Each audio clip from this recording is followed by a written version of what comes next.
Like a radio station. Yeah. All right. 3, 2, We are 1. now on YouTube, everyone. All right. Not yet, not yet, not quite yet, almost. So close. 15 seconds. My tube went flat.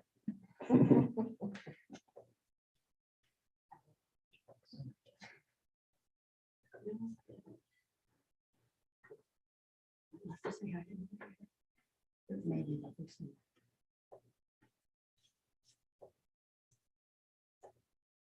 Carol, you want to check in with Zoom people, make sure they can hear us? Do you want to say if anyone can't hear us? Carol, you are now a co-host. Okay. All right, sir, I will start recording. All yours, sir. Thank you. I welcome everyone to this August 24th, 2022 meeting of the Rushtown Board. Invite everyone, that includes the people at home. I invite everyone to join me in our Pledge of Allegiance. I pledge allegiance to the flag of the United States of America and to the republic for which it stands, one nation, under God, indivisible, with liberty and justice for all. Thank you. And will the town clerk please call the roll? Councilman Chase, Here. Councilwoman Corbett, Here. Councilwoman Morelli, Here. Supervisor Cusie, Here. and excused is Councilman Wilbur. All right, we're going to start off with some very, very important and exciting announcements. I have some, our town clerk has one, so I'm going to let town clerk go first with her announcement. Well, my announcement is that I have the pleasure of now having a deputy town clerk. This is Denise McEvely, and she is learning very quickly. So I'm very proud to have her part of our team. Welcome. Thank you. And my exciting announcement is that we have a new supervisor secretary. Some of you may have met her already. Her name is Valerie Baker. And I like her already. I liked her when I interviewed her, and I think it would be a good addition to the team. She deserves around. And the second announcement I want to make is that we have a new assessor clerk. Her name is Barbara Draget. And she was my first choice, but that assessor stole her from me. So I have to tolerate that. But she's a nice lady. If you haven't met her, stop in and see her. Other announcements. Most of you know about the range and Stony Brook, which serves police agencies throughout the county and beyond. They have published their September activity list. Anyone that would like a copy, you can see me. Doesn't have to be tonight, can be next week. And we'll make a copy available to you. We don't have a resolution for this or a spot on the agenda, but I just want to test the opinion of the board first. And if everybody agrees, I'll go forth and put together a package for the next meeting. But this question comes from our recreation supervisor. She says that Matt has asked if we could get a sign for the entrance of the Riverside Refuge that says the area is open to the public from 7 a.m. to 7 p.m. I told her that would be a decision of the board, whether or not we have a resolution at a future meeting to vote on that. So I am open for your opinions. Supervisor, I was hoping we could talk about that maybe further on the agenda when we have the Riverside Refuge discussion. Yeah, that's a little bit different Oh, okay. topic. All right. It's related certainly, but This is not to decide on tonight. This is just to say, Oh, yeah, okay. Jerry, we should do that. And then I would prepare the paperwork to make it happen. Okay, So right now, there are no posted hours, is that correct? 100% correct. What do you think about like dawn to dusk kind of thing? Just because 7 PM in the summer is, you know, the sun is high in the sky still. It's light till 9 o'clock. Just a thought. So dawn to dusk would cover it year round, like if it's dark out, don't be there. I don't know. Thank you. Thought, I kind of agree with Gina on that. And this, for people, if they're getting out of work, get dinner, by the time, might be 6:30, 6:45 by the time they're able to go out and take their dogs for a walk or just. That's a pretty good point. I think we should give it a little bit of consideration. The only problem you might run into then is opening and closing. right. And that's, I think, either we can discuss it now or later on the hours versus the Okay. sign. okay. Okay, I will put it on the agenda and I will prepare a resolution and we can go from there. Okay, The other thing I wanted to mention is, I can't remember if I mentioned this 2 weeks ago or not. I don't think I did, but it was one of the high points of my career as a town supervisor. Whenever I get to award a scout his Eagle badge. I don't do the awarding of badges, but I do cite the scout in public and read a testament to their achievements. And it's really a happy experience for me. The scout I honored 2 weeks ago was Scout Nathan Zuber, and he was responsible for building our Gaga court. I never knew what a Gaga court was, but has nothing to do with Lady Gaga. So it's all straight and narrow. It's a sport court that I'm told is very popular among teenagers. So Nathan Zuber is responsible for that. If you want to go play Gaga, have at it. Don't expect me to have it in my schedule.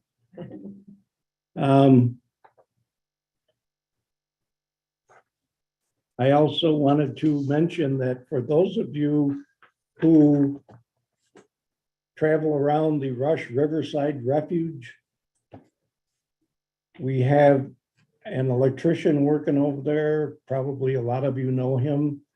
His name is David Watson, and he is correcting some very unsafe conditions that we recently discovered over there. And once I heard about them, I did not want to run the risk of anyone, big people, little people, in between people, getting tangled up with the unsafe conditions. So rather than put out an RFP like we would normally do, I just hired him directly and said, get it fixed so I feel like I can sleep at night. So if you see Dave Watson over there working, that's what he's doing.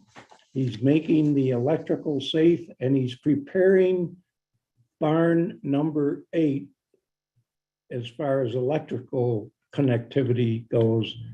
We decided that we're going to remove that barn because the cost of rehabbing it is way above our head. And he is disconnecting all electrical service to that building so that when we finally come up with someone to take care of it, they can have at it and don't have to wait around for an electrician to move it. We now enter into the public comment session. Remember the 3-minute rule. I hope people at home will respond. I hope people here will respond. Remember to be civil and courteous to each other, and especially little ones who might be listening at home. So, would anyone like to make a public comment to start off with?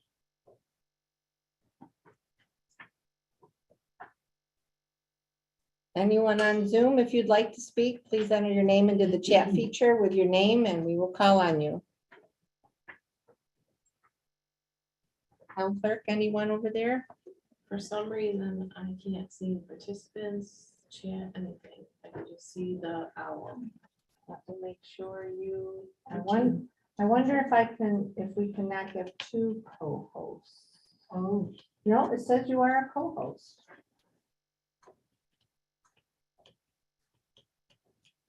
I have no one in the chat, Supervisor. Well, then we will move on. It must be the cats have everybody's tongue. For those of you old enough to know that's saying. We're going to move into the approval of minutes, but before we formally approach that subject, I'm going to say that as with other people, sometimes when the minutes aren't available, it gets frustrating. But in this particular meeting that we're in tonight, there are meeting minutes that we would like to approve, but I can attest to the fact that the town clerk has been extremely busy and burdened over the past 2 weeks. And I have not talked to her. I don't know what meeting minutes might be available. I'm only making my statement because if she says none of them are available, trust me, it's a valid statement. Thank you. None of them are available. We have been a little bit- I was just saying that to be kind. Thank you. Okay, then we will have to move them into the next meeting. And with that, we can hear the approval of the abstract from Councilman Dan Chase. Okay. I so move, having reviewed all vouchers on abstract 8-2 of August 24th, 2022. Authorized payment totaling in $66,204.82, which includes Fund AA General for $18,273.06. Fund DA Highway for $38,845.27, and Fund LL Library for $5,097.26. Do I have a second? I'll second it. Can I just ask a quick question on that? The resolution versus I think what we were sent was 65, 433, 32. Can I just ask what the difference was? The difference is we had a little glitch in providing the information. So what Supervisor QC had and what Councilman Chase had was the correct numbers. Okay, It did get forwarded out to the rest of the board. okay, So we do have the correct ones for the record. all right, thank you. Councilman Chase, Aye. Councilwoman McCormick. Hi, Councilwoman Morelli, Aye. Supervisor QC. Aye. Were there any big hitters to that amount that you'd like to mention? The real big one was for the highway, and that was around 20, I don't remember the exact number, but it was $28,000 and some change. And that was for some resurfacing of Fishell Road. And correct me, I believe that gets reimbursed through CHIPS. Is that correct? So it seems like a large amount of money, but the town does get reimbursed for that. So that was the largest expenditure that we had for that 2 week I period. saw that was. Great. All right. Any other comments about the abstract? Then we can move into a presentation that we are honored to have tonight. And I'll give you a little background. Several years ago, the administration at that time allowed a group known as the Rush Parks Association to take over stewardship of the 100-acre parcel of land that sits between the railroad bed and the river and Route 251 and the Rush Henrietta town line. Part of that is wooded and old and newer forest. Part of that is in formerly cropland, but it's being made into I call it a nature preserve. Some people say, no, it's a park. I like either one. Either one works for me. And we have 3 ladies from that association who are here tonight to put on a presentation of what their efforts have made possible in the terms of where is that park project now and where are the finances now. Not a lot of finance coverage, but just a few words, but the rest deserves a lot of words. Thank you. Thank you. Thank you Supervisor Kusi. I think I should share this. Loud screen enough. now. All right, I will be very loud and actually, the first thing we're gonna do is make sure everybody can see. We'll be able to tell if it goes up on the Okay, TV. let's-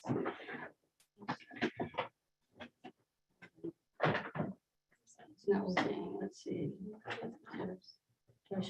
Can you Oh, sure. identify Got it. yourselves as the members that are here? We will introduce ourselves. You will, okay. Thank you. There we go. All right, let me go into. I know, Carol, I've I, got to go into a different mode, sorry. And yeah, I want to go into presenting. All right, let's see if that works. How come? I want to be big, so.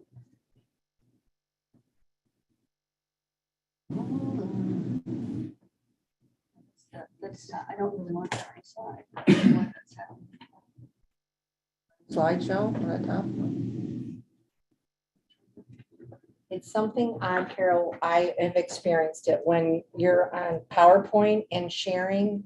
It shows the screen, but there should be a little somewhere where you can hide some mode, but I don't see it on your screen. Hide, no, that's not. No, it's when the PowerPoint actually comes up.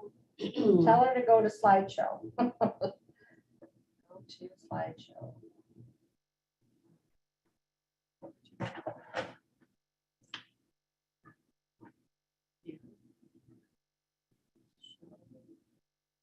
Oh, that's fine. Just pull back up your PowerPoint, Carol. I know. Somebody can come to my computer. Like, I'm at the show, so I can. Use slideshow. Did you try that? Use What's that? slideshow. Up on the top left corner, use slideshow. Go to the right, keep going to the right, To the right. right there. There Try. you go, thank you. Is that right? Yep. Hey, but now I don't, I'll just advance. Well, let's see if it advances. That's always my next All problem. right. Hello, everyone. My name is Carol Barnett. I am here with Mary Ann Rizzo and Janet Chase to give a presentation on the Rush Recreation and Park Association. And the first thing we want to do is to make sure that everyone, both here and at home, can see the slideshow and hear us. So the first couple of slides are a little redundant for that reason. Oh, there we go. This presentation is about the Rush Recreation and Park Association, also sometimes referred to as the Rush RPA. And is our report to the Rush Town Board and the Rush community. Now, do we think everybody at home can hear us? Is there anything in the chat to the contrary, or? And we will try to speak clearly and not yell, but speak loudly enough to be heard. And can our community member who's here? Yes, he can. Can you hear us? Yes. Okay, thanks. We'll try to be louder. Courtney says she can hear. All right, and we will keep in mind to speak clearly and relatively loud.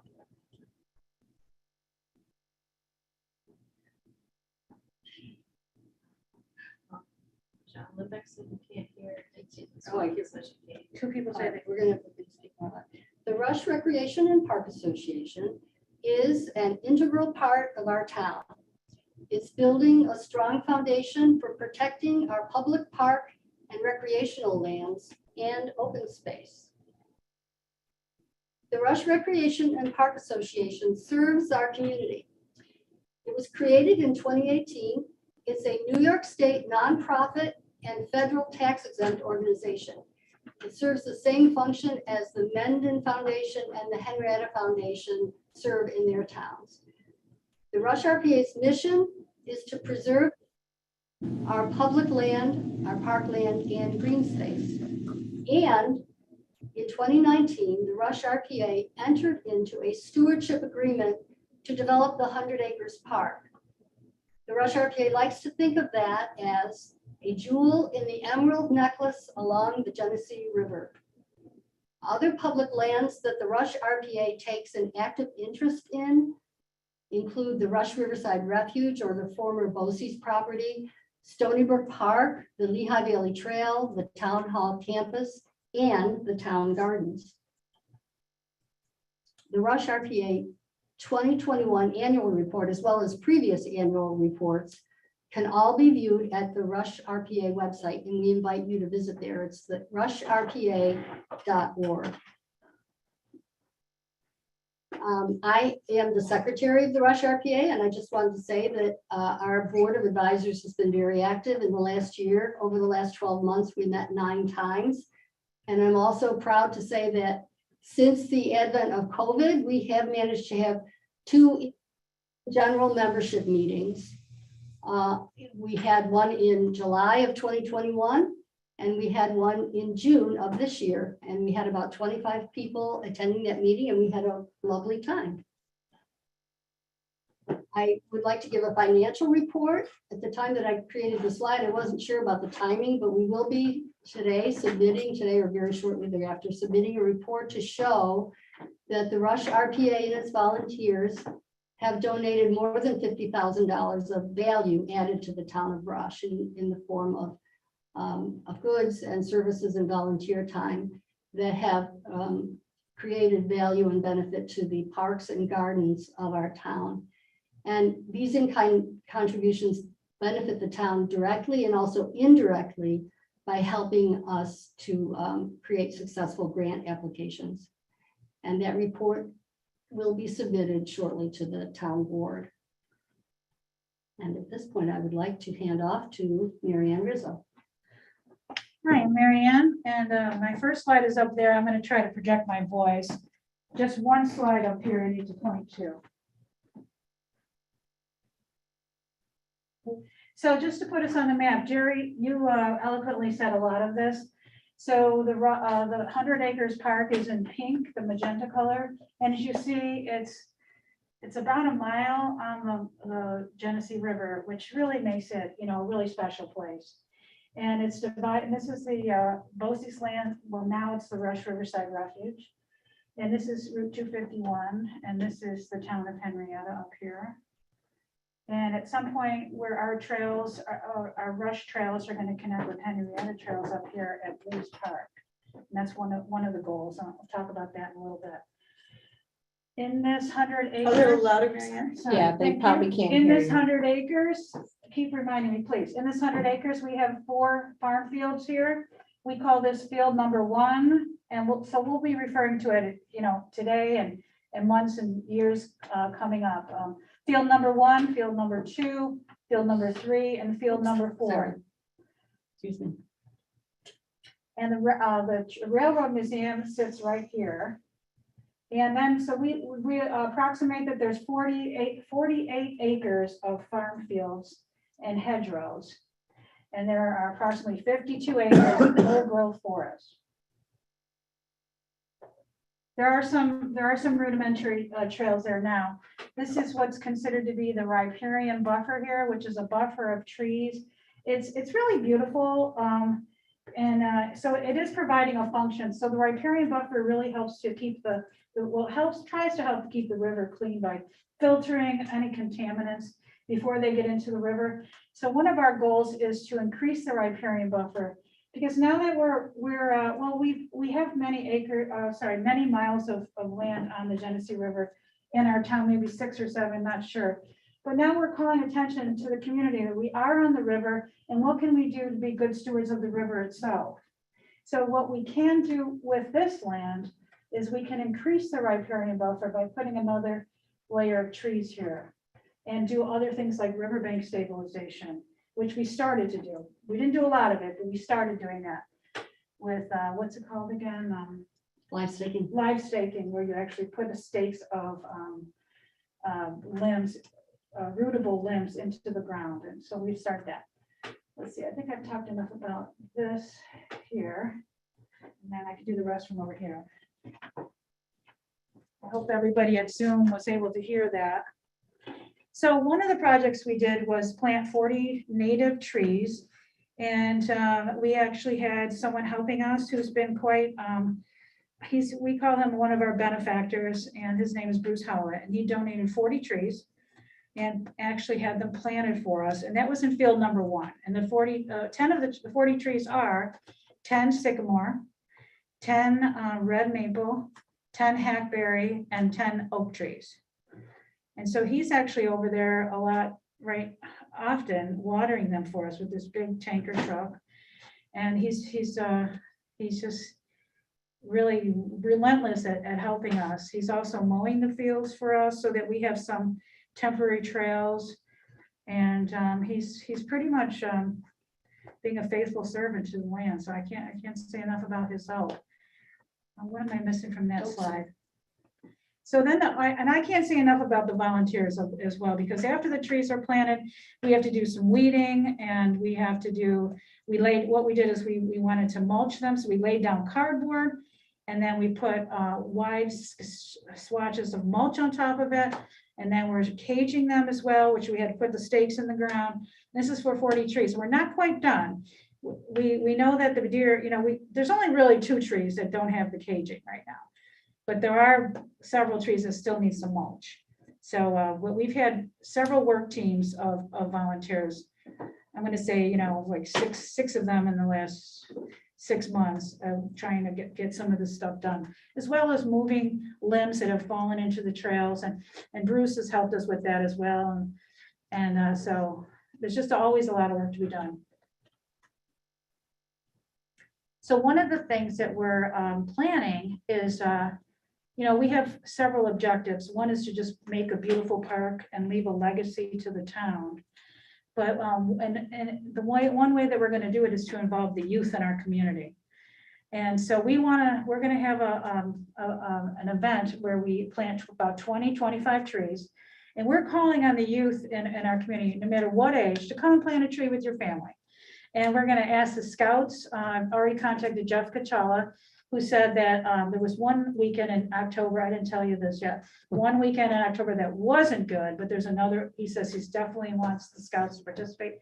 We want to get the Girl Scouts and just start planting trees. So this is going to be on field number 1, because we're really going to need these young people in years to come to pass the torch someday.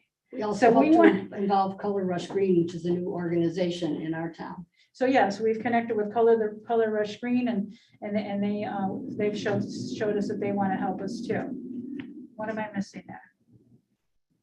And so there was a tree planting at the Rush Town Hall last year, and it's a red oak, and it's doing pretty good. I think it needs a little stake because it's moving. It's just going to one side a little bit, but I got to put a stake in it. When you plant a tree, you really should be committed to watering it, for the first 2 years. And so that's being done. Always could use some help watering. If anybody says, hey, I want to water, please contact us. And then what am I, so we do have a tree planting effort planned for the fall. And we're gonna plant a tree in memory of Joan Starkweather. And she was our librarian for 20 years. And we've contacted the family, and Jerry said that it was okay. And so we've already gotten some donations for that. And yeah, we're gonna plant a tree wherever it's best toward the library, but there's a lot of, we have to figure out the best place, determine with septic and that creek running through it, and probably be off a little ways. Am I missing something over there? Oh, so we are partners with the town of Henrietta for what's you probably heard referred to as the LWRP, also known as the Local Waterfront Revitalization. It is a planning grant, and we're very fortunate to be a part of it. We've been working hard with Deputy Supervisor Corbin, and we've completed all these and what kind of grants we could possibly get. It just essentially it poises us. It puts us in a good position for getting grants in the future. And what's going to be really important is the matching grants, which I think are 25%, Amber. And you can fulfill those matching grants with in-kind donations. And so we're keeping track of all of the hours of all of our volunteers that contributed. And that's where some of the $50,000 that Carol mentioned comes into it. And with this LWRP grants, we're asking for a riverfront trail that will connect to Breeze Park in the town of Henrietta, and some lookouts and parking areas, and, you know, all the things that would go with it, you know, kiosks and markers. And then we're also going to connect with the Rush Riverside Refuge, of course. And you go on to the next slide, I think, Melissa. And the railroad museum. So if you go to see the railroad, any activities at the railroad, you can just come right from there and go right down into the 100 Acres Park. And so they're one of our partners. And if they don't have an event there, we could use their parking lot. We have a partnership with them where we can use their parking lot. But sometimes they have an event there, so we can't always use it, but they've been very friendly with us about that.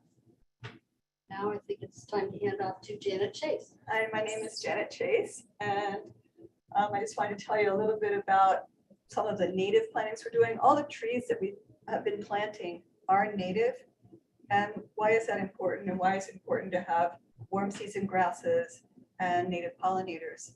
Our birds, our butterflies, all need native plants to survive. And the kind of insects that feed on those plants are also the kind of insects that our native birds eat.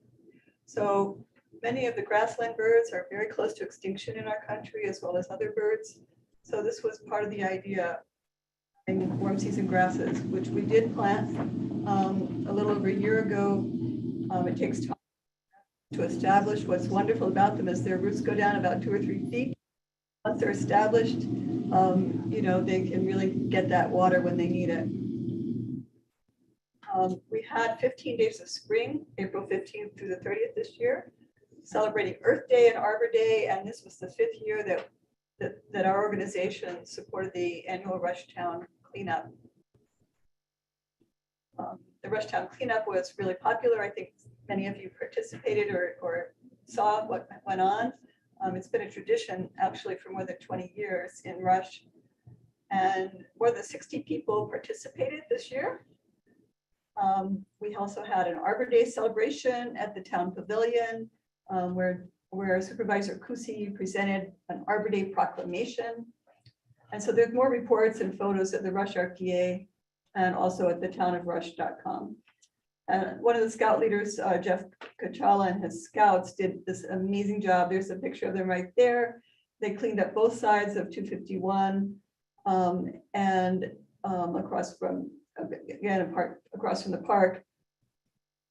And what Jeff said is our group of 5 adults and 13 Boy Scouts worked 4 hours on a blazing hot day, and we removed over 6 full pickup trucks of debris and litter.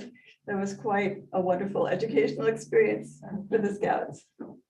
Gardening, starting in 2020, Rush RPA members, together with some other volunteers, planted and continue to plant and maintain the 13 Town of Rush gardens. And this is the 3rd year that we've continued. And as you may have noticed, we've been putting in more perennial plants. So that is something that has a lasting value. In June, we did a wetland tour over at White Hawk Marsh in Caledonia. That was an amazing experience. Dick Thomas is a longtime parks person, and he was our tour guide. He's conserved this amazing wetland, and we learned a lot about how to deal with invasives and what an amazing thing you can do if you just keep going. By the way, that's a red-headed woodpecker, which you don't see very often in these parts. Yes, and did you take that picture? My husband took that. Ted took the picture, yeah, okay. He took a lot of pictures of it in the report that is posted on the town website. Other events, on Saturday, July 16th, we had a quote unquote open house at the 100 Acre Park, a bird walk with Rush RPA member Ann McMicken, who was quite accomplished. It was really also a nature walk. And then Amanda's Garden, which is in, down in Dansville. They're one of the only places that grow native plants. She did a presentation about native plants, how you plant native plants, and how you can create a native garden. And she sold them. Right, and she sold some to us, Right. at the anyone who spot. wanted them. Work events, Saturday, July 23rd, we had a gathering with Matt Gallo. And he also did a presentation at the library. And he helped people in the Rush RPA and other interested people to identify invasive plants, filled up a lot of mugwort. And then on Saturday, July 30th, we had a work party to mulch, weed, and cage trees in field number 1. And then there was another one that was a walk in the woods, but it was also a work party where Matt Gallo, again, of the Finger Lakes Institute, shared information about invasive species in more wooded areas, and also as people went along. So there's continuing activities, guided walks at the 100 Acres Park, live staking on the riverfront. As Marianne said, it's pretty exciting to be able to just take a branch and stick it in the water. I mean, stick it in the mud next to the river and see it take off. Planting and watering trees, fencing, weeding, mulching, clean up a roadside, maintaining trails. That's the tree in the town hall there that you can see, the one that was planted last year. And then there's one of our friends that we're hoping to fence out. He's so cute, but they really do a lot of damage, as many of you know. Just in closing, the Rush RPA is always seeking new members. You can join at many levels, but you can join for as little as $12 a year. And looking forward, some of the things that we're very invested in and care very much about at the 100 Acres Park. We'd like to do a memorial tree program. We want to establish a riverfront trail, or really a network of trails. We are always on the lookout for grants. We'd like to have a fundraiser. We like to honor the partnerships we have, and we seek new partnerships, and we always want to expand our membership. So thank you very much, and thank you for your attention. Thank you, yeah. Thank you. Now, how do I get our mugs off of there? I don't know how to end the show. I will not, I will take you off. I want to thank you 3 ladies and the organization that you are a participant in, especially for what you presented here tonight. Every day I'm reminded of the wonderful volunteerism that your group provides for town gardens. I have to drive by the Veterans Memorial up the street every morning, and I see the gardens there, and I see the gardens as I walk in here, and it's just wonderful. I really appreciate it. Supervisor Creasy, may I say that the Rush RPA is the organization for which the term sweat equity was created. I mean, I think we all are out there with our hands in the dirt. Well, I could add on to what I just said, because I see various members at both gardens on each side of the entryway out here. The library garden, the gazebo garden, and all around is just wonderful. I think it's a great testament to people's belief and support of the town of Rush. I really enjoy it. Would anyone else like to make a comment? No, I share your sentiment and everything you said. I agree. I think it just enhances the quality of life in this town and preserves this incredible park space as a park to be used and enjoyed by all. I mean, especially in most recent times where the only way you want to get out of the house is go take a walk in the park, you know, and just to introduce people that we do have this resource, and we need to remind people about the trails and what's out there. It's really, I've been there, you know, through the refuge a number of times, and it's beautiful. I just want to say that it is under construction and it's an ongoing process. So right now you will see some rudimentary trails, but as time goes by, we hope to have stone dust trails and, it should be getting better year after year. It's gonna take time. And it may be a tourist destination in conjunction with the Railroad Museum, so that's only adding to the improvement of life in Rush. By the way, we had a scientist from Cornell come, and he was astounded at parts of the wooded part that were old growth forest, vernal pools, which are becoming more and more rare. It's a real legacy for our grandchildren and great grandchildren. So it is really an old growth forest there? He said it was. I mean, not all of it, but he said many of the trees were well over 100 years old. So I know that's rare. Yeah, and here it is, right here. The first time I went into the forest, I said to myself, this feels like going into a cathedral. There's a hush that takes place when you Yeah. go into the woods. So do the trails, or will they hook up with other, Lehigh Valley, whatever the names of all the various interconnecting trails? Because people really like that idea. Well, right now, we do know that it will hook up with Henrietta. That much we know for sure. The other ones are maybe. Okay, Yeah, to hook up with Lehigh Valley means going through some interesting areas. So yeah, it would cost some money to do that, but yeah, maybe. who knows? But yeah, I think it's great, to work on those trails is a great project for somebody, scout troop. Preserving the trails, clearing the trails and that kind of thing. Just a thought. And I see smiles on everyone's faces. I've not seen anyone cry yet. That's a good sign. I'd like to thank you for all your hard work. I have done one of the walks with Ann, who's a Rush resident, and she's extremely knowledgeable as well as all of you. And it is true, until you walk back there, you really don't appreciate what's there. And to get the educational aspect, I think will just grow it as a walking area for people to really understand what's there. I commend you for that. I appreciate all the work you guys have done, and I'm looking forward to hopefully getting some time here in the next week or so and meeting up with you guys and taking a tour of the place and see what you guys have been doing over there. So, all right. Thank you. Thank you.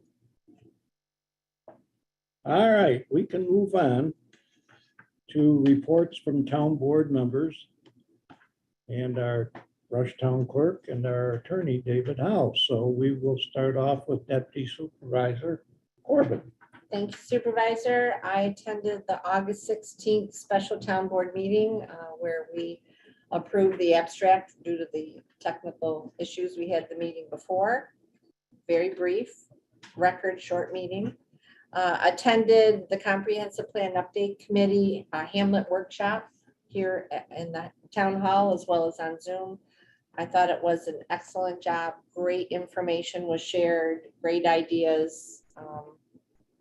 Very excited about not only the Hamlet, but the next one that will be coming up. I attended the local waterfront revitalization program steering committee meeting, which is LWRP that you heard Mary Ann speak to. We are continuing to work towards an end goal at the end of this year. And then I also attended the August Zoning Board of Appeals workshop meeting. It was a workshop. There were no formal applications. And that's it. Thank you. Thank you. How about Councilman Chase? Okay, so on August 12th, as you guys all know, we were all there. We attended the Rush Fireman's Parade and the carnival shortly after that.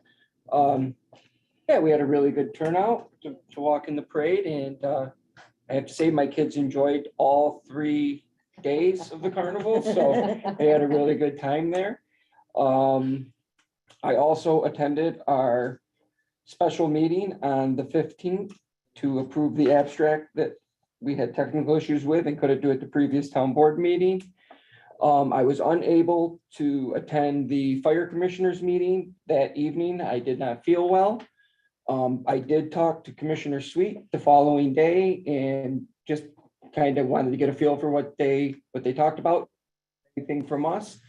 He said there really wasn't anything he needed from us, but he did say that the fire department was very pleased with the carnival and how it turned out. And it was a really big success for them there. So on behalf of the Rush Fire Department, thank you to everybody that came and supported them at the carnival this year. Other than that, I think that's all I have. Thank you. How about Councilperson Morelli? It was a busy few weeks since our last meeting, and yeah, I'm glad you mentioned the fire department carnival. It was clear that people were just waiting for this to happen. It was packed when I went through there twice, and it was just amazing, and it was great to see everybody happy, and had my share of beer and clams too, so it was wonderful. And I did go the night before to see the fireworks. It was great fun, actually standing back here behind the library in the parking lot, and the fireworks were just, right above you, and it was cool. So we did enjoy that, and the parade was wonderful. All of us participated in that, and to see everybody out for that was nice. It was fun. I also attended on the 17th, the comprehensive plan community workshop meeting on the Hamlet. That one was dedicated to the Hamlet. There'll be others dedicated to other topics in the future. I attended via Zoom, and I think anybody who did not have a chance to attend that should check out their website, and I believe it's available on YouTube, and share your comments and your thoughts. And this is all about participation, these workshops, so that'd be great. On the 23rd, just yesterday, I did show up for a meeting regarding cell tower rules, but that wound up being tabled and will be rescheduled. Last night as liaison, I attended the planning board meeting, and there were a couple of things on the agenda for last night. The first one was tabled and was regarding Fieldstone Estate. There was, a subdivision development, and there were still items pending, waiting for information to come in and reports back from others. So that wound up getting tabled. I'm sure it'll be on an upcoming agenda. Then there was a public hearing on the Helios solar project. And I have to tell you, I am so proud of our planning board members and the due diligence that they all did on reviewing everything there is to review. I hope, for these solar projects. We've only done one before this. So there's not a whole lot out there in terms of blueprint template to follow. But they really did their due diligence. And that was also tabled pending some revisions and some, items to be updated based on input from our town engineer, our town attorney, and the planning board questions to the applicant. But it was all agreeable, and some things were being agreed to. So there's some tweaking left to be done. So it is tabled for now. But it was a great meeting. That's it. That's it. Okay, I will just piggyback and reveal that I have talked with the president of Helios, well, the new owner. His name is Andrew. I could have said it 30 seconds ago. Andrew, I can't remember what his name is, but he's always been very complimentary of how the town of Rush has treated him since he's been involved. And that's just nice, because I hear so many complaints. When I hear a good one, I love it. I love it. How about Town Clerk Busey? I do have a report. I provided the July monthly revenue report to the supervisor with checks in the amount of $8,332.86, and revenues were sent to state agencies totaling $194.78. As I stated, August 15th, my deputy started doing really very good. Met with Councilwoman Corbin and the vendor to talk for a second time about audio needs and continuing to do video conferencing. Do we receive anything from them yet? The gentleman we met with will be at our workshop in September, Oh, good. so he will be coming to present to us. Okay. I'm also taking part in a review of pub docs, new pub docs portal that is part of general code, sort of created with the information that we created on how to share documents. It's part of their continued sharing with the public and other board members, so we sort of like jump-started them thinking about it, so they're doing a portal about that. I received a response. I haven't received a response yet regarding the video conferencing local law, but I have received the local laws amending the zoning chapters, and those are on the code and online. I've also received the warrant to collect school taxes. Those will be mailed out August 31st from our vendor. And you can also view your bills on the Monroe County website if you choose. I attended the planning board meeting last night to assist Valerie, our new secretary and supervisor, and she's doing very well. Unfortunately, we received a resignation from Kathy Hankins effective September 2nd. That's because we have Valerie in that position, but she's still assisting the supervisor before we actually have a bookkeeper, correct? And we have received resumes for a bookkeeper, and the supervisor's been interviewed. Hopefully, we'll have a winner. We are working very hard to make it happen. And I've been cross-training, talking to Valerie, but also cross-training with Barb Draggett, who is the new Assessor Clerk. So that is, that's what I have. Thank you very much. You're welcome. How about attorney for the town, David Howe? Nothing to report tonight. Okay, thank you very much. We can now move into old business, and we can start off with the electrical vehicle charging station fee. Before I have Deputy Supervisor Corbin report on that, I want to make sure everyone knows that we put a lot of thought into the charging stations for the electric vehicles. And I want to make sure that no rumors that you hear that they were put in for me. It's not true. I've had an electric vehicle for 6 years, and I've got more than enough charge capacity at home with a special device I had installed. That's not my focus to charge it here. But the charging stations have been installed. They've been inspected, so they're safe. And I believe Deputy Supervisor Corbin is trying to determine what do we charge for the use of those charging stations. Thank you, Supervisor, and to those of you in person and at home, obviously, the installation of the 6 charging stations or 3 dual ports were all covered by state funding grants. So it did not cost the town taxpayers any money, which is a wonderful thing.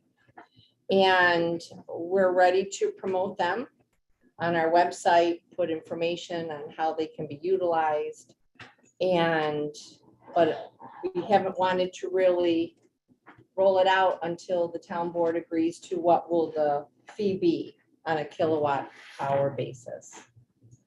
So as I shared with the board, and I'll share with everyone here, National Grid is not the easiest to get information from. The supervisor can probably back me up on that. I'm going around for this for quite a long time. So there is a cost per kilowatt hour, and the math works out to be, it's a real long number, 0.1368812. I'll repeat it, 0.1368812. Because it's required to use a credit card, there's a 3% fee. So then there is a 5% fee for the vendor support, things like that. So I took that 8% for that. And the final kilowatt cost per hour comes out to be, this is penny, 0.14783171776. And repeat that. I will repeat it. 0.1478317176. Okay, So basically 14 cents, blah, blah, blah, blah, blah, per kilowatt hour. 14,783, blah, blah, blah. okay. So there's a couple of things for us to consider. Do we want to promote a free, hey, come and see our wonderful EV charging stations the first 30 days? I'm just asking, come into town, charge your vehicle, walk around the hamlet, go get a slice of pizza. We could do a great, or do we just want to start and say, okay, do we want to charge 15 cents? Because 14.78317 kind of rounds up to 15 cents per kilowatt hour. So while you're thinking of that, I think the even more exciting thing besides this is that our town website got a comment, and it was forwarded to me. And it's from someone that is going to be starting working at the Rush Post Office. And this person has an electric vehicle. And they were coming to see how much charge they would need to get from their house to, because they don't live in Rush. So they came in and they saw the charging stations, and this person's all excited because he can go charge, walk to work, or come back, pick up his vehicle, whatever. So he's super stoked on working in Rush. He's super stoked about having these EV charging stations. But he said, what are you going to charge? So that's why we finally are at that point to make that decision. I have not shared this with you Oh, okay. because of some other things that we've had to discuss. Mhm. But I polled the supervisors of the county, and about a third of them have charging stations. They got them under a similar program like we did with no charge. But they are dragging their feet with regard to charging for hookups for various reasons. I'm not in favor of not charging, but I'm in favor of just breaking even or somewhere near there and encouraging the use of electric vehicles. Having had one for 6 years, it's my favorite car I've ever owned. And it doesn't like gas stations, which is all fine with me. And that's my opinion. If we just break even or a little bit above, that'll work. I agree with Jerry on that. My only question, are those machines out there set up as of right now to accept credit cards? And then Yes. that money goes to, It goes to, and I'm going to be sitting down with the town clerk either the end of this week or next week, because that's the next step. Once that starts with that, the vendor sends a check to the Okay. town to pay for it. okay, So the credit card goes to the vendor. okay, That's why we have to make sure we've got the 3% and the 8% okay. added into it. That's where my math came up. I So think- 15 cents would be a break even from my math. We could say not to exceed a certain amount or say start at this amount, because I think electric rates fluctuate. Yeah, Well, you and I, as the only programmers for that device or those devices, we can change it anytime we want. Yes, we can. And what I'd like you to do is take a vote and see if everybody agrees with that. And then you can read the resolution. Okay. How's that go? How do we feel about 15 cents per kilowatt hour? I agree. We're not making money on it. We're breaking even, and it's providing a service, all of, without it being free. I get the idea behind that, but the town would have to absorb that cost, and I don't know what that would amount to. on the grand Right. scale of things. What are we talking about? How many kilowatt hours would it be? Hundreds of dollars, $10? I don't Yeah, that's know. why I wasn't sure. I Yeah. don't know what it takes to charge. No, I have no Until it idea, starts not to be having- Utilized. Correct. But I think it's still providing a really nice service and we're just breaking even. We're not Mhm. in it to make money. Yeah. It's a service. And I see the town hall campus as the comprehensive plan committee, and Marion, and you can attest to who was at that meeting.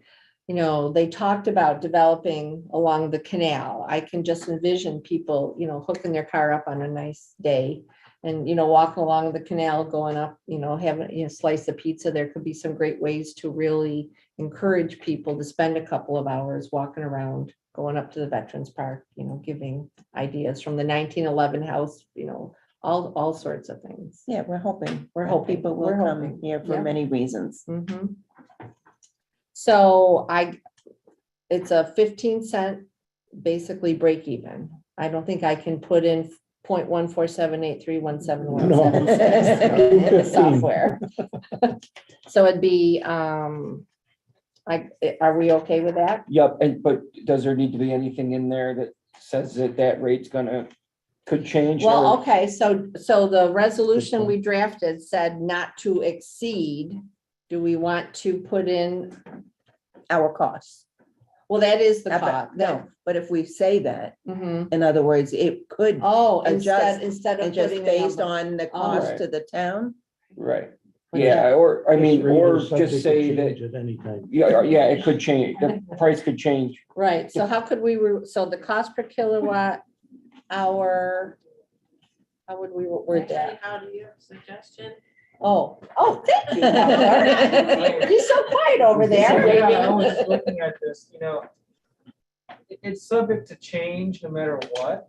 So you can do it either of these ways, to be honest. You could just set it today at the 15 cents per kilowatt hour and then just revisit it from time to time. Okay, Because, you kind of need to decide as a policy matter, are you going to be, this could change on a weekly basis, daily basis, monthly basis, right? So how diligent are you going to want to revisit it? Or alternatively, you could just word it to say that it will always be equivalent to the cost based on the calculation that has been put forward. And then maybe never come back to and authorize the deputy and the town supervisor to adjust it according to the cost, maybe once a week, for example. That could be something to consider. It's really kind of up to you how you want to structure that, but that's certainly an option. How are the appropriate people tonight to visit it on a monthly basis if you want? Or, that's really kind of who wants to be responsible for that obligation. Kind of need to consider that, just think Right. about how often gas stations change their prices on a daily basis. I know you need someone to go out there and actually. Yeah. well, what if we start with the 15 cents and maybe give it a trial basis to see how Yeah, it I'm fine with fluctuates that. Yeah. or if you can come up with a better draft motion after everything you said. I Well, have to Can write we- everything can down. we- Can we just I put could, it, but verbalize somehow that it's at a cost to match the cost to the town, which could fly, or that's not good enough. We have to have a I real think- number. I think that you're probably better off setting a number tonight and indicating Okay. it's subject to change based on the Okay. periodic review by the town Yeah, board. what do you think? We don't, we'll set 3 months, review it, 2 On a months, review quarterly it. basis? It may Something. require a review more than that. Right, Yeah, it so, could. Well, the bill comes in once a month. That's what I'm saying, because if we get a bill with some usage out there, we might say we better check it. yeah, Yeah, I think once a month probably makes sense. It'll always be a trailing indicator because you're gonna get the bill and then you're gonna set it, but then the next month could change. But I think that's probably the best way to approach it rather than trying to set it now because the person, you're putting an obligation on somebody to be responsible for always checking the prices and you're not gonna know. This will at least force you, at least for now, require you to do it just on a monthly basis.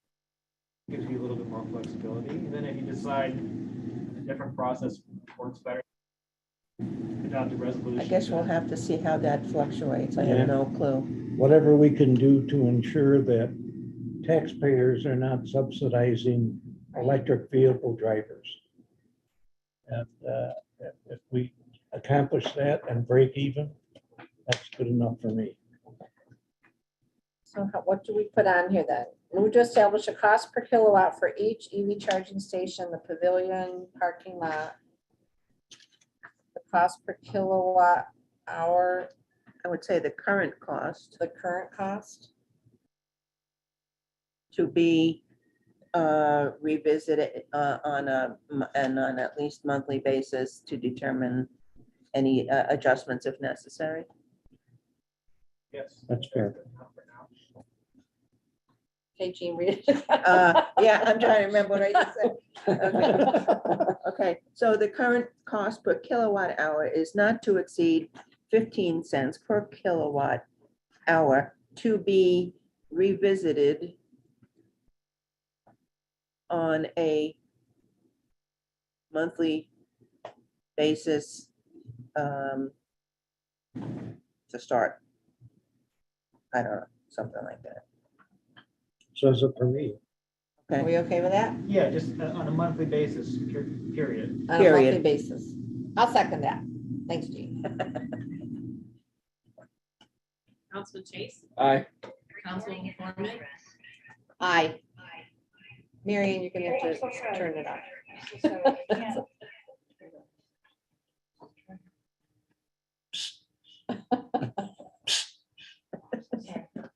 Councilman Rowley, Aye. Supervisor Casey, Aye. did I call Councilman Chase? Yes, you. Okay. Sorry. All right. And you will. take Thank you. care of- Thank you, Amber. I will take care of doing it, looking, getting the bill from your secretary and You've the been town clerk. managing this project since day one, so And I will be You can- sitting down with the town clerk and we'll be coming up with a bring it to better fruition. understanding once some revenue actually starts coming in. All right. Next on, One other thing, how soon can those be turned on? Are we? They are. They're on We're now. on now. Yeah, They are. we just haven't advertised it, Okay, but a couple of people have discovered it. okay. But people are swiping their credit cards or just plugging in? No, you have to scan a QR code, then you've got to log into the app Oh, and put your Okay. credit card information in. okay. When I was here for the Beatles library thing, there was a very nice Mustang electric Mustang charger. Brand new. Brand new, it was beautiful. Huh. All right, we can move on to number 2 under old business, and that is an update on the 1911 Corner House status. I don't know if any of you want to volunteer to update the I residents on I that. knew Councilman Woolever wasn't going to be here, so I spoke with our town historian and said, would you like me to speak to whatever Oh, update great. we have? And so Barrow is working on the plan, I always use the wrong terminology. And as much as we would hope that it would be a quick process, it will not be a quick process. We know that there was a grant out there due, but even if we had started with Barrow on this program process for the 1911 house a month ago, we would not be able to have what we need to Even submit. with some creative writing, No, there's just not enough time from them unless someone has some more information, because we're always trying to find some grants to help offset that. But when, as Jean will attest to, when she gets the email or someone forwards us an email, the deadline is like a month away. And to get that information, some of these deadlines are just so close, but I'm hoping that we're gonna be compiling enough information so that we're gonna have stuff canned right. when to it pops attach to in. many different applications. Right. And it irks me, breaks my heart, irks me beyond belief that we can't craft some language and insert something to get that grant filed. I'm sorry. Somebody should be able to do something. I'm gonna piggyback on that also because I applied for a grant last Friday. The due date was last Thursday. I didn't have the internet, as you know, to work on it earlier. And I called the agency before I submitted it Friday, and the lady I spoke with said, "Oh, what the heck, submit it and see what happens." And the next day I got a very terse note back saying, You missed the deadline. yeah. But you tried. I mean, that's all I'm asking. But the good news is the program is coming up for renewal in October. Oh, that's not So too bad. We're gonna watch for that. So many of these things, well, reapply next year. And I'm like, but we want it now, Right, because. anybody who can craft some nice language. I don't have the experience and the background. I've got the willpower and the, will to do these things and help out whatever way I can to get this process going. But I really would like to see us get something. It breaks my heart because these things come around and then it's like, oh, apply next year. We will get one or two or three or four. I want it. I want them. Sorry. You were talking on the 1911? Well, they're at this point, Barrow is working on the paperwork that they sat with the Councilman Williver and a historian, and I believe you. And so I have not heard anything back yet. They're just getting started. Do you have anything more to add? I guess I could add that I inquired with a reputable installer of windows, doors, and siding, and asked him for a favor to produce a estimate of doing those three things to that house. And he did that, and the bill was $45,000. Now, I didn't ask him for any favors. I didn't ask him to fudge the numbers. I just said, what would it cost? And I'm just sharing that so that we all know what we're faced with. I don't know if that's good or bad. I have no idea. I've never been. And that's for all the windows? All the windows, all the doors, and all the siding, and all the trim. Oh, And glad you spoke up. Gutters, complete gutters replacement. Well, that's not bad. Okay. Yes, yeah, more I next agree. meeting. thank you. More next meeting is a good one. No, I know you don't want to say anymore, but number 3 is right up your alley, Deputy Supervisor. It is. So the town of Rush, I hope everyone drives over along the Rush Riverside Refuge and see the amount of volunteer work that is being put in there. Supervisor will speak more about Howlett Farms over there under number 4. But A Horse's Friend is utilizing the property. They are getting it up to the ability to bring their horses over there. They are working on fencing. They are working on some of the buildings. And it is an amazing transformation that has taken place in just a matter of a couple of weeks. Isn't it amazing? It is quite, it is just good to see people there. It is amazing. So the item of the hours for that location. And I'll ask the supervisor, because we were over there and I asked him the question about the chain. There's 2 posts that enter off of East River Road, and there's a chain. And we had asked you, and I don't want to put words in your mouth, but you had said something about back when you were the building inspector. You unlocked it or locked it, or somebody did way back then? I used to take that responsibility. And then I left the job, and I don't know where that went. I think what happened, it was getting used quite a bit, and then it was just getting left open between just fair going in and out, us going in and out. The fire department was pretty active up there at the time, going in and out with the training building. And I think at that point, it was down most of the time, and I think it just got taken down and left down. But there wasn't ever any dedicated time, or nobody at that point was dedicated, as far as I knew, to opening it and closing it on a daily basis.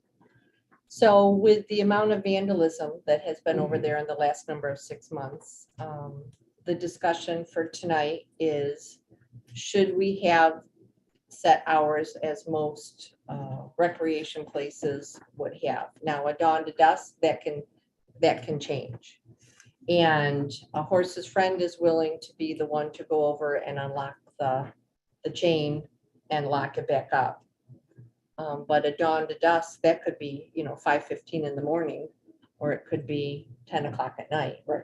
So a more set type that everyone could be posted on the website, a sign, if we so choose, to allow, obviously, for the public use of the property, but at the same time to cut down on vandalism, because I know just in the increased amount of time that I've been over there, seeing the workers, I will see cars coming from way to the south.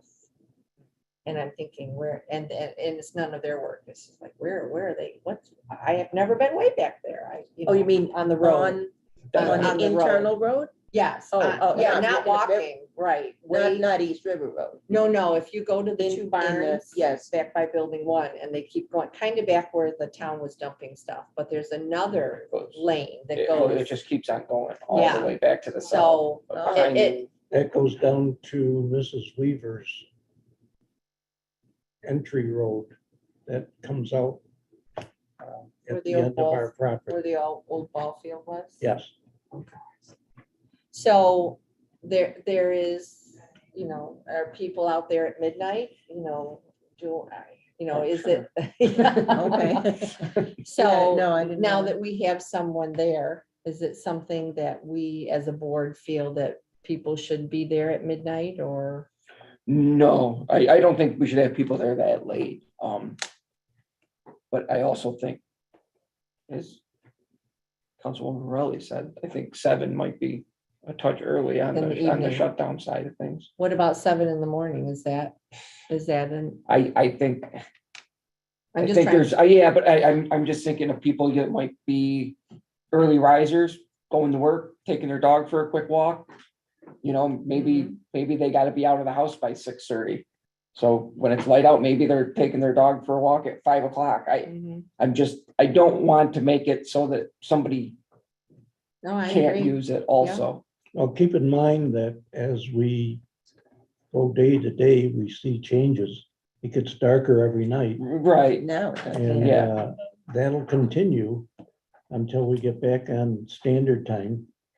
And my thoughts are, if we want to designate specific hours, 7 days a week or whatever, and put it on a sign, that's fine. If we want to close the gate, that's fine.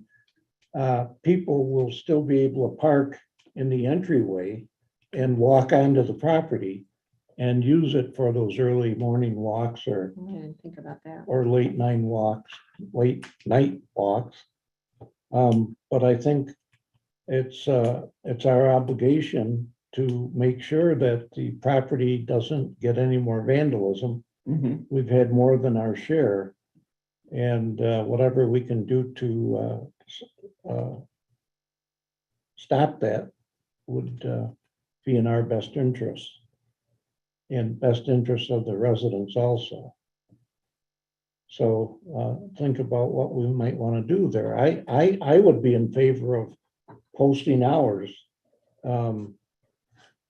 Like at 7 a.m. now, it's quite light out. Mhm. And at 7 p.m., it's quite light out. So maybe adjusting that a little bit. if you so desire.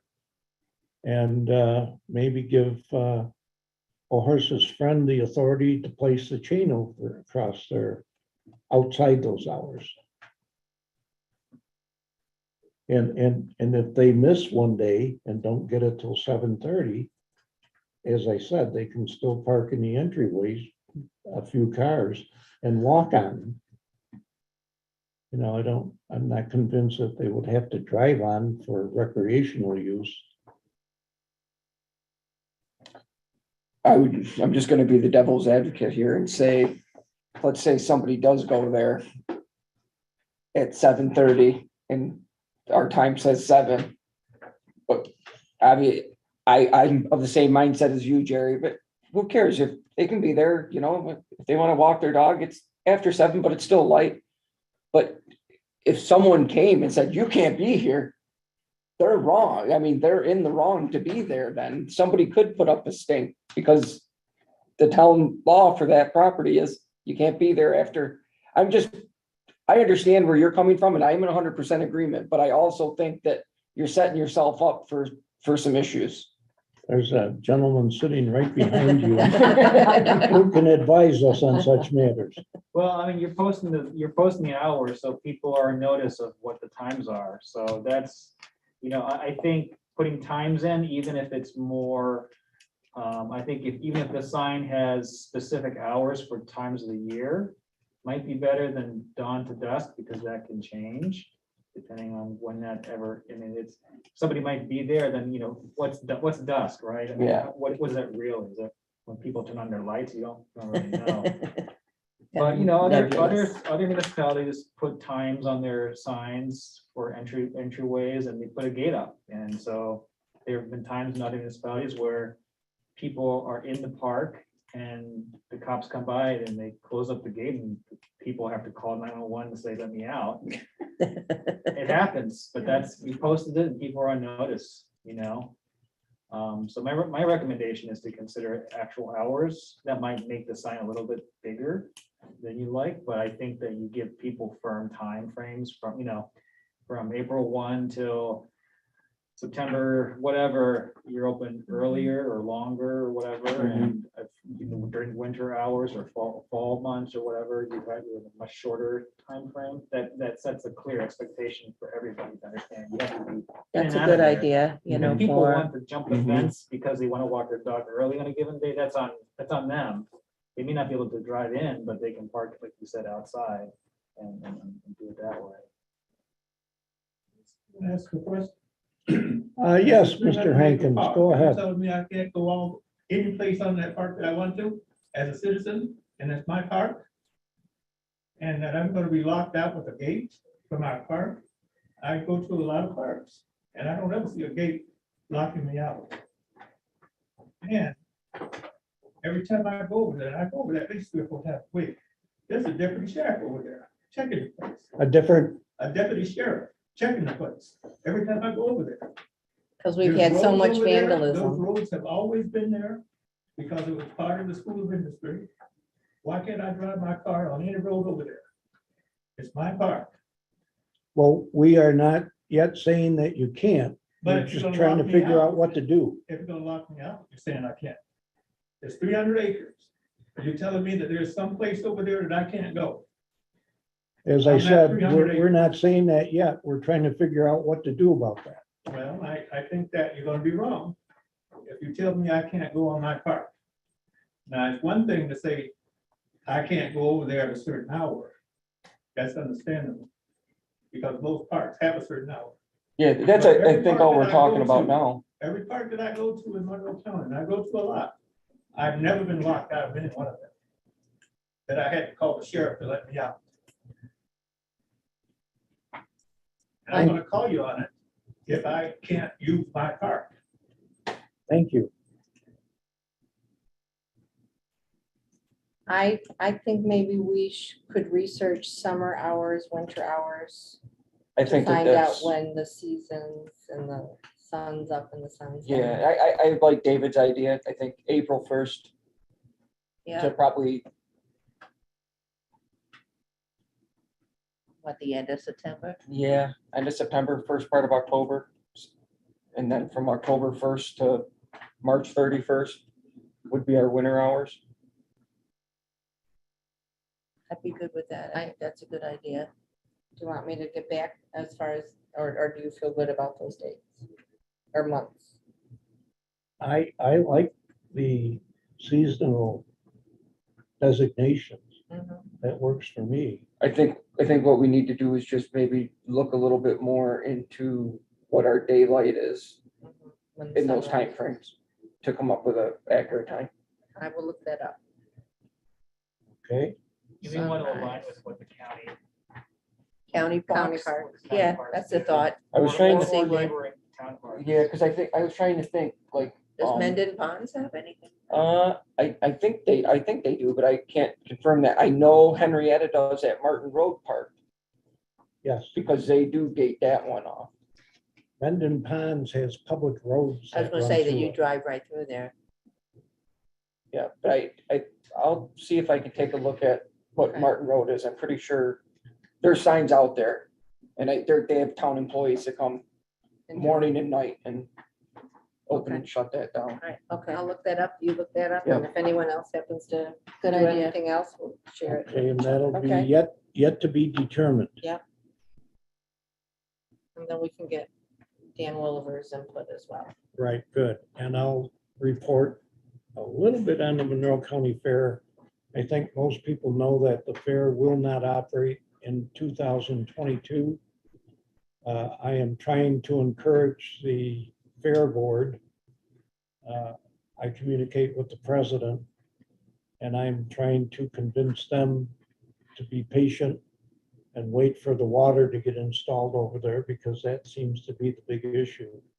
They feel they were promised public water over there several years ago, and it still isn't there. And I said to the president of the fair board, I said, have you ever tried to get public water someplace? And she said, no, but that doesn't matter. I said, well, I'm sorry, it does. So we will continue to try to get water over there, and I will continue to entertain them and tell them how much we would like them to be over there. In the meantime, it's our expectation that A Horse's Friend will co-use that facility over there with the Monroe County Fair. And hopefully the fair board will agree to that. Anything else I should say?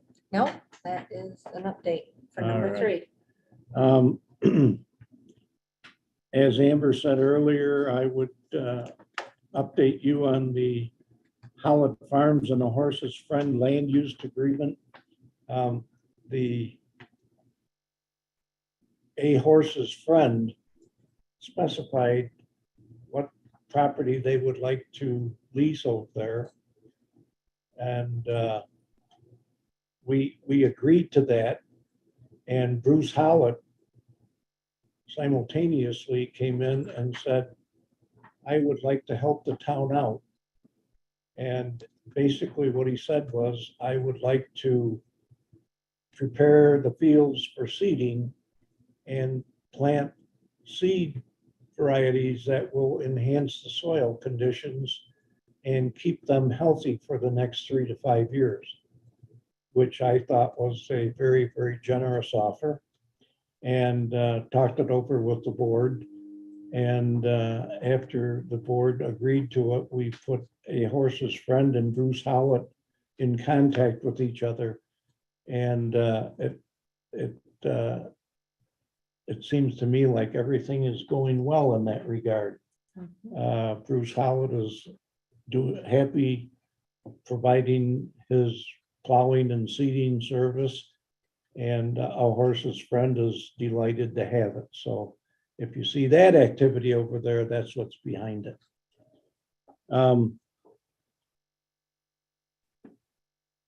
Councilperson Morelli, you see what's next, number 5?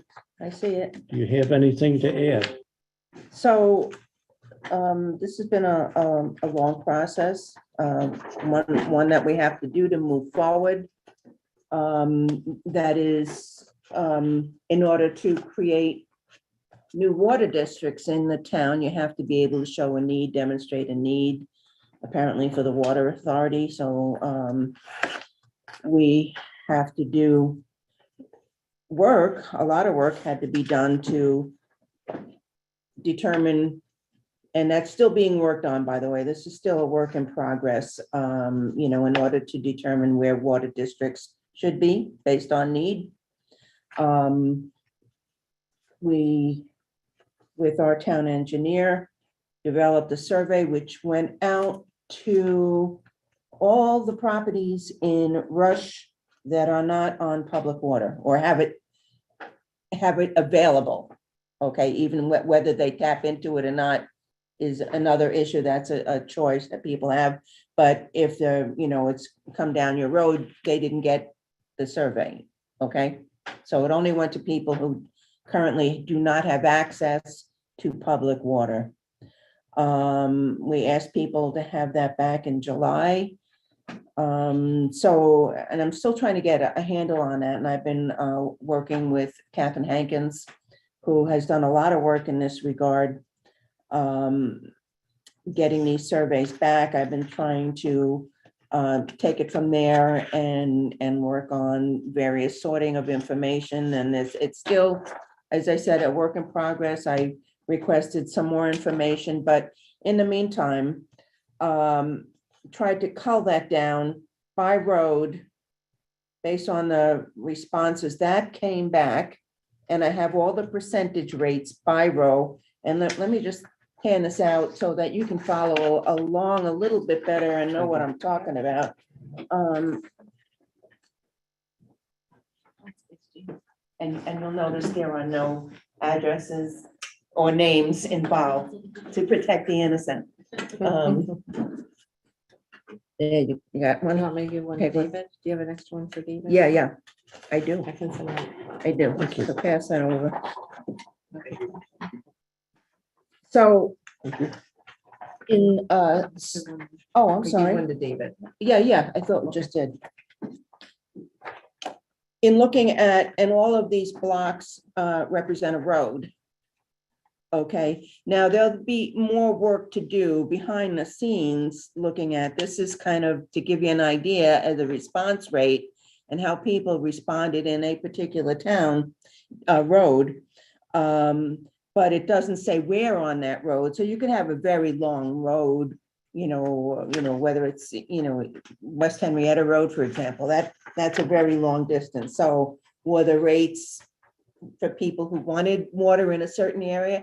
So some of that information is going to be further culled down by our town engineers working, and they're gonna look at that level of data to refine this even more. But to get something going and also to support, some of the grants we want to apply for, we have to demonstrate some kind of a need. And, we're getting and this is a good thing, that I've been getting some inquiries from our elected officials, other than us here at the board. I meant at other levels, have been writing to me and asking for information because I have been asking them for help. So we'll see where this goes and keep your fingers crossed. But I mean, you could see along there, and the survey, I might have, thrown in a few more questions. I wasn't consulted, not that I'm an expert on crafting surveys, but when I read it, I thought, oh, maybe we could have asked it, a couple of more questions or refined it a little bit better, but this is it. And we can work with this and make some assumptions based on how people responded. Because in some cases, some people may have said no. And then some people went further and gave a reason because it would cost too much. Now, you may recall from when we started looking at creating water districts, absent any grants or funding from any agency to help us defray that cost somewhat, which would be obviously passed down to all the various homeowners. You know, it could cost, say, $2,500 for 30 some odd years to pay for the bond, you know, every year. And people say, well, I can't afford that. And so those people who noted that, to me, that was like, well, a possible yes, if the costs were less. I mean, I'd like it have entirely paid for in a perfect world. Like, give us the money. We have a need for it here. You know, what else is a basic need? I want to impress on our lawmakers. It's, you know, having water, potable water.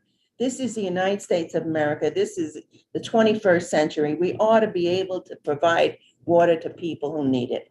So, you know, I can go on, but at any rate, so to try and interpret those things, and some of the responses were not really clear. Some people, you know, because they didn't explain a lot of things, we couldn't really use their responses. Maybe they responded, but it wasn't clear. They didn't answer any of the questions or something. So it's all over the board, but most people tried to explain their answers. Yes, you know, at any cost. No, at all costs. I have no need. I have great well water. And I have, you know, okay, that's clear. But where the people said, well, I think it's just too expensive. I can't afford that. To me, that says, well, if I can get it for less, where'd you get it then? You know, and to that, those kind of people would go more on a positive because they explain their no vote. Okay. So in trying to look at this, you know, by respondent, you could see the percentage responses by road from the surveys we got back, how many went out, how many responded, and the response rate. And you know what, you know, in general, whether they had water problems, would they want water if it was affordable, and so on and so forth. So basically, out of the responses that we got, about 60% of the respondents that they might support public water if funds were found to offset some of the cost. That's a positive number to me for people who responded. Overall, there was a 34% response rate. Would we like that higher? Sure. But some, as I said, you know, it was hard to count them, you know, meaningful responses, you know, where people had meaningful comments. The response rate, if you just looked at that, I mean, there's a million ways you can sort this and look at this data. And so I want to make that kind of information available to our engineers to really like, well, what if you look at it this way, and so on. But, you know, if we look at it that way, it's like a 47% response rate, you know, which is pretty darn good for a survey, I'm told, for people who look at surveys and craft surveys. So I think it's pretty positive. And you could go on, and these are all by road.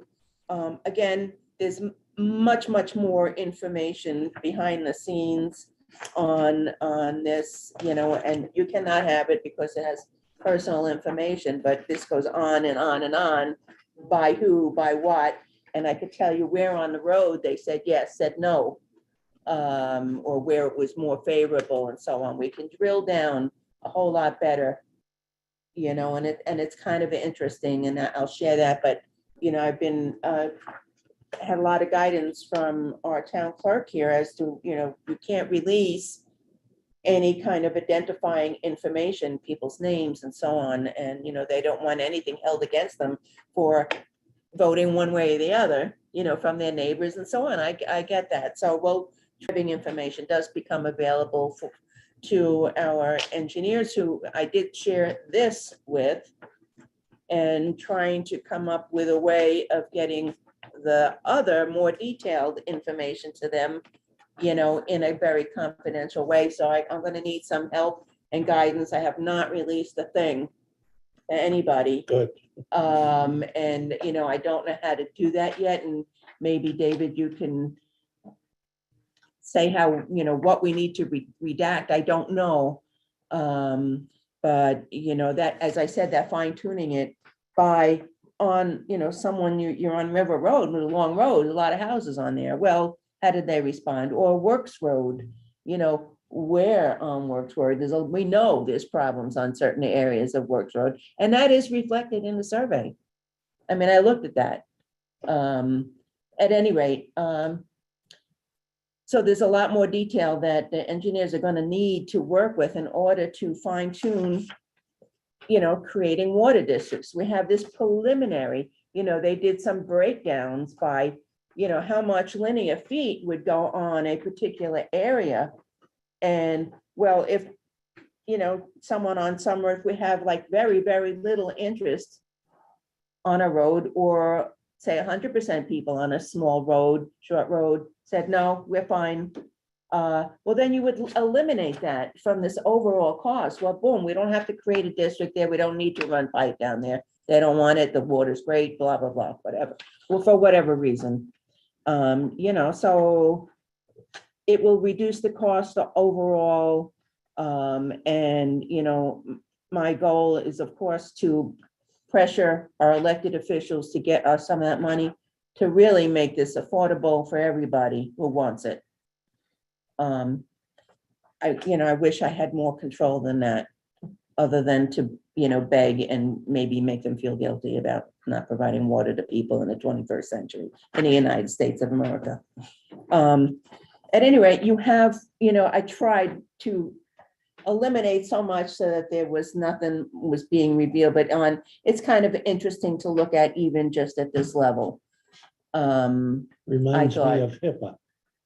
It is, well, I mean, we don't want anybody to feel like, some neighbor, well, you didn't vote for it, and, Yeah. I'm never gonna talk to you again, Exactly. or so on and so forth, the things that happen. And, we don't want to create that kind of disharmony for, you may have a perfectly good well, and the other person next to you is just like, no how, no way are they gonna get good water if they drilled 100 wells. I don't know why.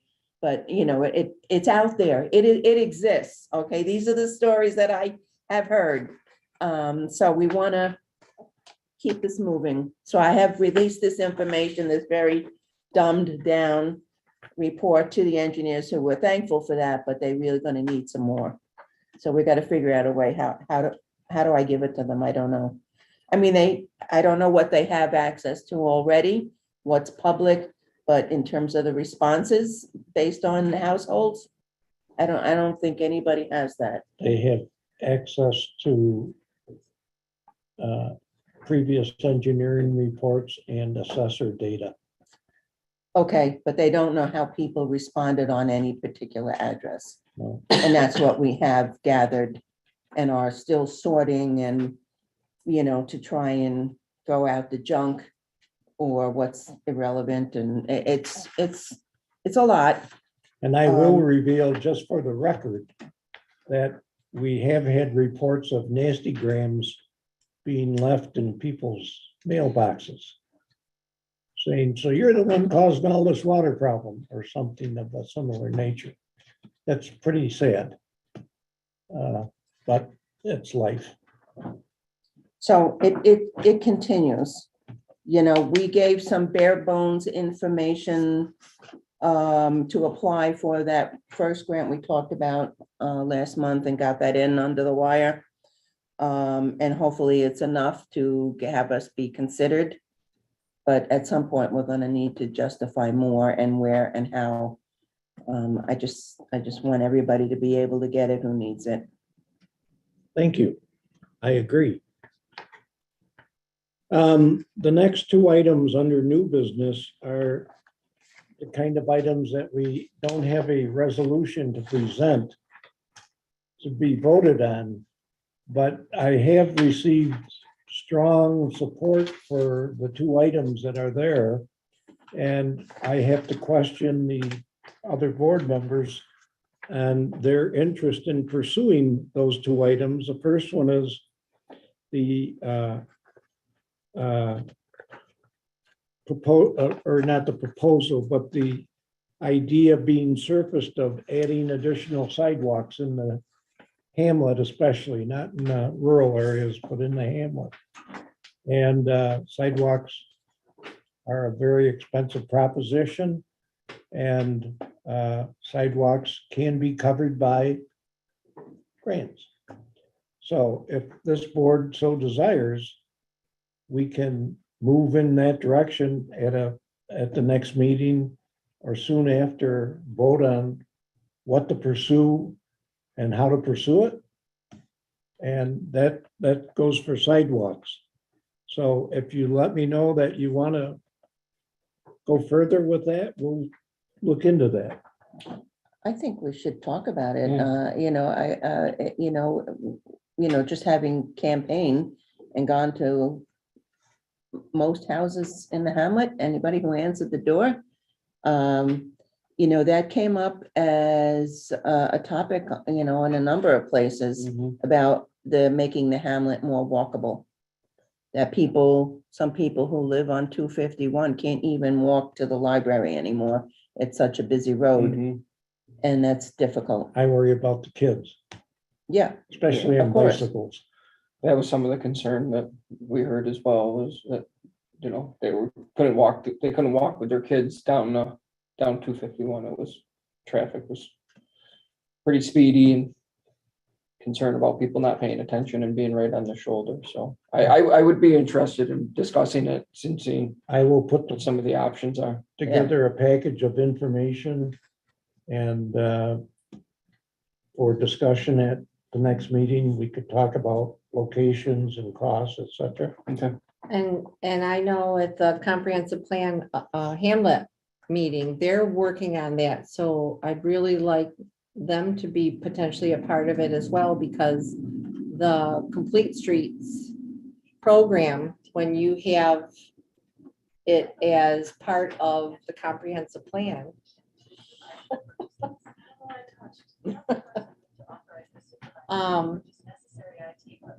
if the state or county are going to do any work and you have in your plan of Complete Streets where you have sidewalks designated in the future, they are covered. And that's what, I can't think of the gentleman's name who was with the co-host of the consultant with Labella. He's very knowledgeable about that. We will make sure that they are informed that we plan to discuss it. I'd like to work with them to get, if it's covered by a grant, Oh, yeah. that makes it. Would that be something that would be better off doing at a workshop as opposed to the next town board meeting? We Yeah. have a workshop prior to Yeah, that, I believe, right? September 6th. We can do that. I Good agree, idea. that's perfect for a workshop, yeah. And invite the comprehensive plan people or That would be a or lot. not, I don't know. Not all of them. Well, what I'm want to make sure is we don't have two different entities looking at the same thing and Agreed. versus I agree. everyone I agree. working I together, don't wanna- because this is, We don't, I mean, I heard, one person on the committee, talk about walking loops, and I talked, sidewalks and crossing things, and, I learned from that meeting that the state has allowed municipalities to lower the speed limit from 35 to 25, and someone spoke up and said, well, but you've got to get DOT approval. And he said, but it just came down from Albany that municipalities, even though you have to request the state or county, they've now lowered it. Municipalities have more control over their All speed true. limits. So I think it's, but it hasn't been tested. no. But I mean, from the signs that are in the crosswalks, I mean, this is a bigger thing than I would like to see than just sidewalks, but it's a place to start. Yes, it is. Well, you should be aware that the committee who was designated to talk about sidewalks, crossing points, Mhm. signals, et cetera, I sent a letter on that committee's behalf to the district director of New York State DOT. I have not heard anything back yet. Okay. Thank you. Number 2 under new business is very similar in approach to what we just discussed. We've had very strong support for resurrecting Stony Brook Park.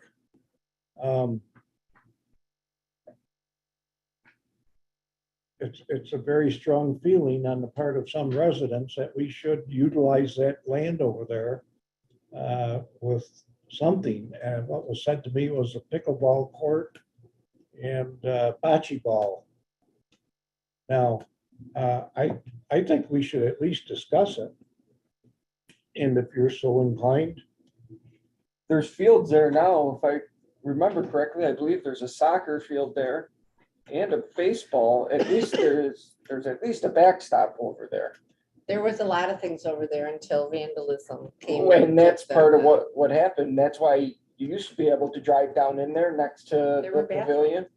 And now you can't, you have to park alongside the road. They had to shut it down just to keep, people are just destroying it. well, that's one of the suggestions is move the rocks back so that people can park not parallel, but diagonal. Yeah.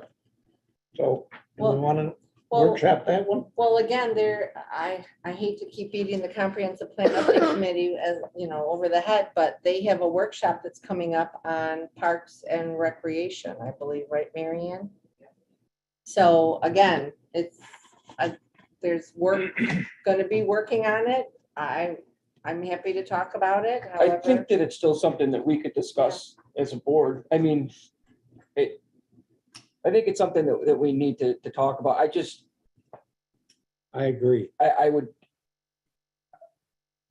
just don't know how much more you want to put in. Stony Brook Park is a nice park.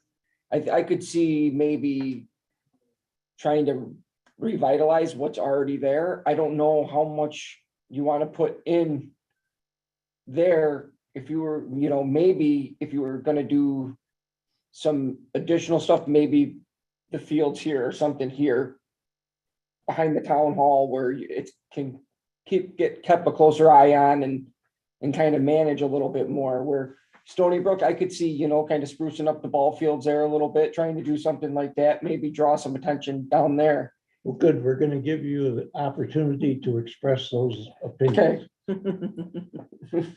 And the last thing on So, our, I'm sorry, are we taking that at a workshop or something? yes, What are we doing? I wrote down workshop. Okay, And for that also, I will inform the comprehensive plan group and extend an invitation to some of them to come and participate or voice their opinion or say you're trespassing on our territory. Yeah, I don't want to duplicate. I don't want to everybody's part duplicate, of it. absolutely not. The last thing under new business is a resolution to approve IT purchases. Now, I should inform the attendees. We had developed I'm going to call it a record number of purchases in the IT arena to buy all at once because we needed a couple of new laptops, we needed a new server, we needed some other stuff.